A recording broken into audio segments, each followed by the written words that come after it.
Hey everyone, this is Sean, and last night I went to the Queen Harbor's Dark Harbor.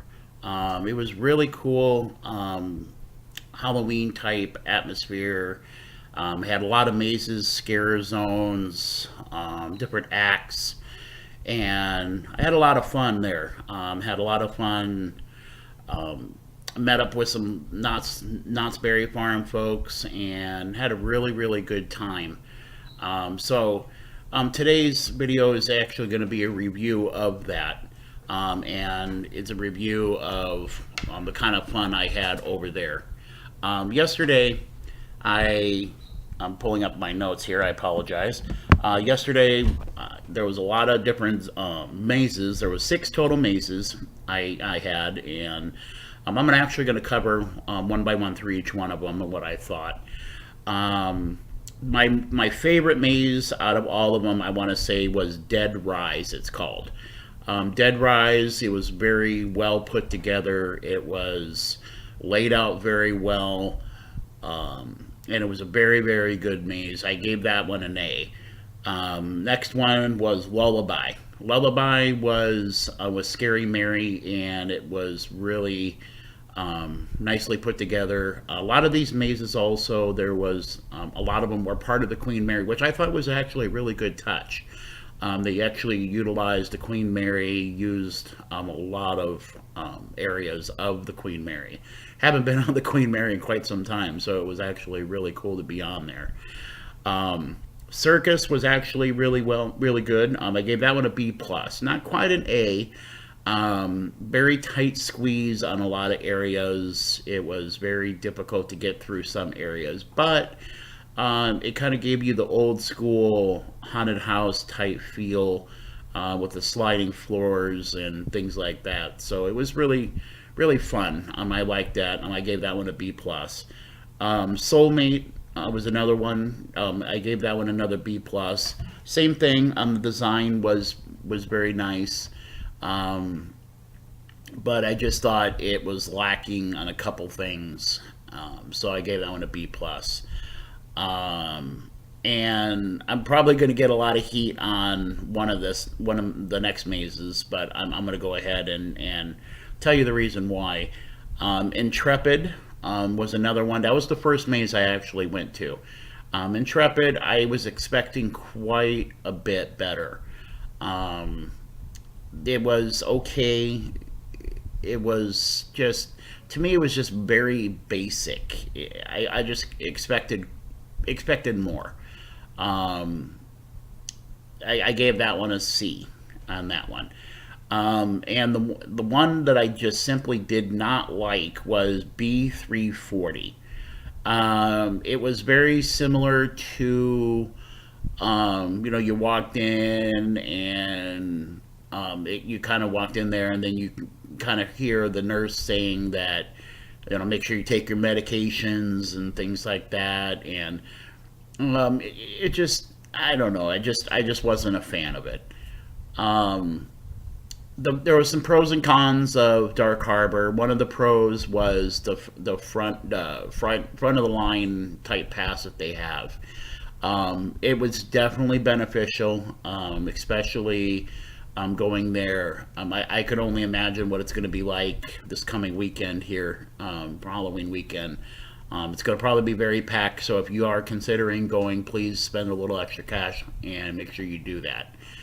Um, One of the cons I would say is the actual size of Dark Harbor.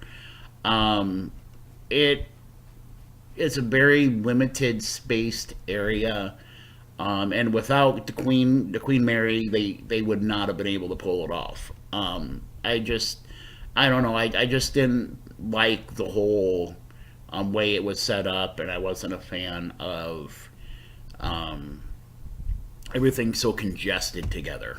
I just wasn't a fan of that. Um, so that was that as well. The food was very good. You could smell it all over, and it was just really tasty.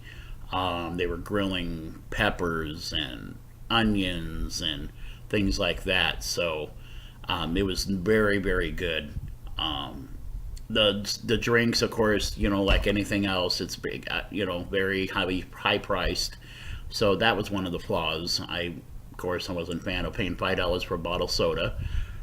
So I I did buy one of those because I was thirsty, and it's better than buying alcohol or an energy drink. So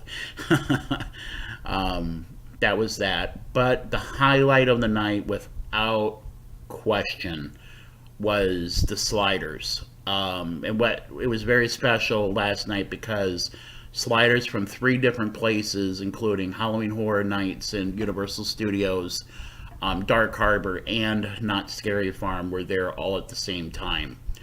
And it was really cool to see the acts and to see them sliding. And me working at Not Scary Farm, I have a respect for the sliders of knots and the time and effort that they have to put into crafting their sliding. And what I saw them do last night was just absolutely unbelievable.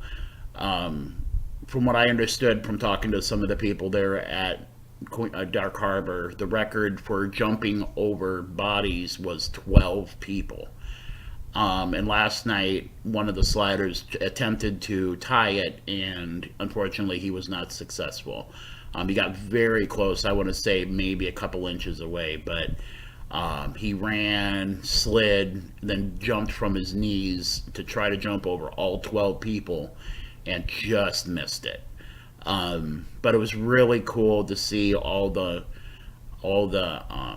respect everyone had for one another and the love that they shared for sliding and for haunts in general. No turf, no saying we're better than anybody else. It was just, coming together for one night and doing it for everybody else that paid their hard-earned money to come watch them. So, mad props for them for that, and for getting that put together. Whoever was responsible for that, I thank you, because it was, as a fan and as somebody that works for Not Scary Farm, it was very nice to see all the honor that they had for one another. So thank you for that. Overall, as far as my overall rating of Dark Harbor, I'll give them a B. Like I said, the layout was a little bit to be desired. The mazes, there was some pluses to them, some minuses to them. No strobes, by the way. So if you are worried about strobes, you do not have to worry about strobe lighting. No strobes at all whatsoever inside the mazes. They do offer, like I said, the front of the line. So make sure you get that when you get your tickets, and arrive early. Definitely get there, I would say 5:30, 6 o'clock latest. Make sure you get there, get parking, get yourself in line, because there is a big line before you go into Dark Harbor as well. They search you and they pat you down and everything. So make sure you give yourself plenty of extra time. But all right, everyone, this is Sean, and this is my review of the 2016 version of Dark Harbor. And until next time, thank you very much, and have a good rest of your day. Bye-bye.